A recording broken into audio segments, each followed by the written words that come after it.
ఆదిత్యోర్కో రవిర్భానుర్భాస్కరశ్చ దివాకరः మార్తాండः సవితా హేళి తీక్ష్ణాంశుర్మిహిరో రవిः యః కర్తా జగతాం భర్తా సంహర్తా మహసాం నిధిః ప్రణమామి తమాదిత్యము బహిరంతస్తమోపహం.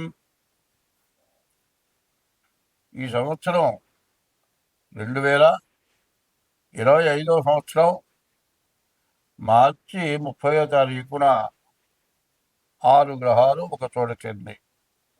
ఈ 6 గ్రహాల్లో కూడా పాపగ్రహాలు ఎక్కువగా ఉన్నాయి. షడ్గ్రహ కూటమి అన్నారు. ఈ షడ్గ్రహ కూటమిలో రాహువు, శని, కుజుడు ఈ గ్రహాలు పూర్తిగా ఇబ్బంది పెట్టేటువంటి గ్రహాలు చేరినాయి. చూడండి, నేను మొదటి నుంచి చెబుతూ ఉన్నాను, అంతర్యుద్ధం. అంతర్యుద్ధం అంటే ఎట్లా ఉంటుందంటే, పాము చావదు, బడిత విరగదు. కర్ర విరిగితే పావును చంపలేకపోయినావు అని అర్థం. కర్ర బాగానే ఉంది, పాము చావదు. ఏమిటా అంటే చేతకంతనమా కాదు, చేతకంతనం మాత్రం కాదు. ఎట్లా ఉంటుందంటే పైపెత్తనం అట్లా ఉంటుంది. ఇవాళ ఉన్న పరిస్థితులు అవి. అంతర్యుద్ధాలు, ప్రపంచ దేశాల్లో రకరకాలైన యుద్ధాలు. మరి ప్రతి ప్రతి వస్తువుకి అధిక రేట్లు పలకటం, రేట్లు కావాలని పెంచడం జరుగుతోంది. దీనివల్ల చాలా ఇబ్బంది పడుతూ ఉన్నాం. మరి ఈ ఇబ్బందుల నుంచి మనం బయటపడాలి. చూడండి, ఇప్పుడు విపరీతమైన వర్షాలు. ఈ వర్షాలు ఎట్లా ఉన్నాయంటే దోమకాటు బాగా పెరిగింది. దీనివల్ల రకరకాల వ్యాధులు రావడానికి అవకాశం ఉంది. ఇవన్నీ కూడా ఎట్లా తప్పించుకోవాలి, ఏమిటి మన పరిస్థితి అనేది మనం పూర్తిగా ఆలోచించాల్సిన అవసరం బాగా కనపడుతుంది. మరి ఇప్పుడున్న పరిస్థితి ఏమిటి అంటే, భగవంతుడు తప్పితే, దేవుడు తప్పితే మనల్ని రక్షించేవాడు ఎవడు లేడు. ఎప్పుడు కూడా ఏమంటామంటే, మనం ఏది మన చేతిలో అయినంత వరకు కూడా అంతా నా వల్లే అవుతుంది అనుకుంటాం.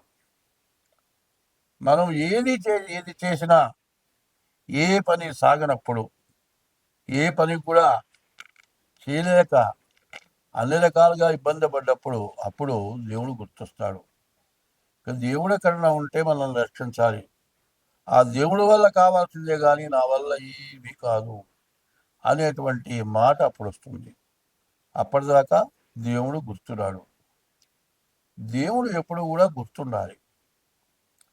మరి సినిమాలో కూడా పాట రాశారు, జీవితమున సగభాగంబు నిద్దురకే సరిపోవు, మిగిలిన సగభాగంబు చిత్తశుద్ధి లేకపోవు, అతి నిద్రాలోలుడు తెలివిలేని మూర్ఖుడు, పరమార్థం కానలేక నిద్దురకే చెడతాడు.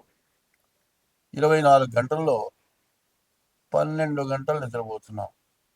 ఈ 12 గంటల్లో వయసును బట్టి చదువు కొంత టైం, చదువు అయిపోయిన తర్వాత ఉద్యోగంలో కొంత టైం, చదువు అయిపోయి ఉద్యోగం వచ్చిన తర్వాత పెళ్ళి అయిన తర్వాత భార్యతో కొంత టైము, తర్వాత తల్లిదండ్రులతో కొంత టైము, వచ్చిన సంపాదన ఎట్లా ఖర్చు పెట్టాలనేది కొంత ఆలోచన. ఇట్లా పగలల్లా రకరకాలైన ఆలోచనలు వస్తూ ఉంటాయి. దీనికి ఒక పద్ధతి, ప్రతిదానికి కూడా ఒక టైం ఉంది.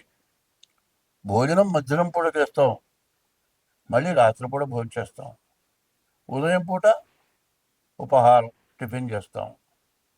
ఇది సహజంగా ఇప్పుడు జరగాల్సిందే. జరగకపోతే ఏదో లోటుగానే భావిస్తాం. రాత్రిపూట నిద్రపోకపోతే, నిద్ర పట్టకపోతే ఏదో బాధపడతాం. అట్లాగే బ్రహ్మ ముహూర్తం అని ఉంది.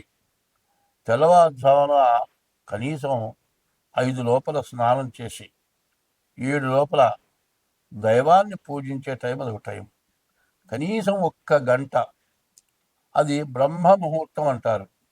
ఆ బ్రహ్మ ముహూర్తం ఎట్లా ఉంటుందంటే, పగలల్లా పనిచేసి రాత్రిపూట బాగా నిద్రపోయి బాగా రిలీఫ్ అయి నరాలని స్వాధీనంలో ఉండి మనస్సు చిత్తశుద్ధి కలిగి ఉంటుంది. అప్పుడు లేచి శుభ్రంగా తల మీద స్నానం చేసి మనస్సుని చిత్తశుద్ధిగా పెట్టుకొని దైవాన్ని పూజించడం. తర్వాత 6 గంటలకి సూర్యుడు ఉదయించగానే సూర్యుడికి నమస్కారం చేయటం. ఇవన్నీ కూడా చిత్తశుద్ధి కలిగి చేసిన పుణ్యంబు కొంచెమైన అదియు కుదవ కాదు. విత్తనంబు మర్రి వృక్షంబునకునంత విశ్వదాభిరామ వినరవేమ అని వేమన గారు చెప్పాడు. చిత్తశుద్ధి కలిగి భగవంతుడిని ప్రార్థించింది కొంచెం కాదు, చాలా పెరుగుతుందట. ఎట్లా పెరుగుతుందంటే, చిత్తశుద్ధి కలిగి చేసిన పుణ్యంబు కొంచెమైన నదియు కుదవగాదు. విత్తనంబు మర్రి వృక్షంబునకంతే. మర్రి విత్తనం చాలా చిన్నది, కాకో గద్దో ఏదో తింటుంది. ఆ విత్తనం తీసుకొచ్చి ఏ గోడ మీద వేస్తుంది. ఆ గోడ మీద పడ్డ విత్తనం మొక్క పెరిగి అది గోడ మీద నుంచి ప్రహరీ గోడ నుంచి కింద భూమిలోకి వెళ్తుంది, బాగా పెరుగుతుంది. ఆ విత్తనం ఎట్లా పెరుగుతుందో మొక్క, ఆ కాకో గద్దలు ఎట్ట వేసినటువంటి విత్తనం మర్రి చెట్టు ఎంత బాగా పెరుగుతుంది. అట్లా మనం చేసినటువంటి 24 గంటల్లో 1 గంట భగవంతుడిని ప్రార్థించినటువంటి సమయం మనకు మర్రి చెట్టు ఎట్లా పెరుగుతుందో ఆ విధంగా మనకు మంచి వృద్ధినిస్తుంది. అయితే అటువంటి వృద్ధినిచ్చేదాన్ని మనం ఏం చేస్తున్నాం, ఆ టైంలో బాగా శుభ్రంగా నిద్రపోతున్నాం. రాత్రి 10 గంటల దాకానో 11 గంటల దాకానో పనిచేసి రాత్రి నిద్రపోతున్నాం. ఇంత నిద్రపోయి తెల్లవారి సూర్యుడు ఉదయించిన తర్వాత లేస్తావు. ఇక బద్ధకం లేవగానే కాసిన కాఫీ తాగుతావు. పాచమొహం కడుక్కోకుండా కూడా కాఫీ తాగుతారు. అది కాదు, పొద్దున్నే లేచి దైవాన్ని, ఎవరి మత ప్రకారం వాళ్ళ దైవాన్ని పూజించడం అది ధర్మం అయింది. కాబట్టి అది చేయకపోవడం వల్ల జీవితాలు మొత్తం చాలా నష్టం కలుగుతుంది. మనస్సుకు శాంతి ఉండదు. మనశ్శాంతి లేక ఎన్నో రకాలుగా బాధపడుతూ ఉంటారు. ఇది ఇట్లా ఉండటం వల్ల మనకు చాలా బాధలు పెరుగుతాయి. ప్రతి వ్యక్తి కూడా తెల్లవారుజాము లేవంగానే ముందు భూమి మీద కాలు పెట్టకూడదు. చేత్తో నేల తాకి ఆ నేల కళ్ళగద్దుకుంటూ సముద్ర వసనే దేవి పర్వతస్థర మండలే విష్ణుపత్ని నమస్తుభ్యం పాదస్పర్శం క్షమస్వమే. ఓ విష్ణుపత్ని లక్ష్మీదేవి, నిన్ను తాకుతున్నాను కాలుతో, నా తప్పు క్షమించమని దండం పెట్టి అరిచి చూసుకొని, కరాగ్రే వసతి లక్ష్మి, కరమధ్యే సరస్వతి, కరమూలేదు గోవింద, ప్రభాతే కరదర్శనం అని ఈ చేతి మీదుగా లక్ష్మీ సరస్వతి పార్వతులు రుచుకొని కళ్ళకద్దుకొని అప్పుడు ఎవరైనా మొహం చూడాలి. తర్వాత స్నానం చేసి సూర్యుడికి ఉదయం బ్రహ్మస్వరూపము, మధ్యాహ్నంతో మహేశ్వరము, సాయంకాలం స్వయం విష్ణువు, త్రికాలం వహ దివాకరం అని సూర్యుడిని నమస్కారం చేసి నీ ఇష్టదైవాన్ని పూజిస్తే నీకు ఎటువంటి లోటు భగవంతుడు కలుగ చేయడు. ఇది ముందుగా మీరు తెలుసుకోవాల్సిన విశేషమైన విషయం. స్వస్తి. కన్యారాశికి ఏమిటయా ఫలితం అంటే, కన్యారాశిలో సప్తమంలో శని ఉన్నాడు. ఈ సప్తమ శని 6 కూడా ఉన్న లక్షణం చూపిస్తాడు. కాబట్టి మంచి చెడు రెండు కూడా కలిసి ఉంటాయి. ఏది ఉన్నా కూడా ఈ సప్తమ శని వల్ల కూడా చాలా ఇబ్బందులు ఉంటాయి. కాబట్టి ఈ సంవత్సరం పాపగ్రహాలకు బలం ఎక్కువ అవటం చేత ఈ శని వల్ల మాత్రం ప్రతి వాళ్ళకి కూడా సమస్య వచ్చేది ఖచ్చితంగా ఉంటుంది.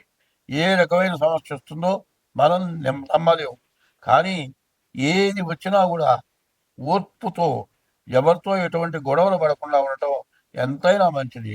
అట్లా ఉన్నట్లయితే ఈ కన్యారాశికి ఎటువంటి సమస్యలు రాకుండా అన్ని విధాలు బాగుంటారు.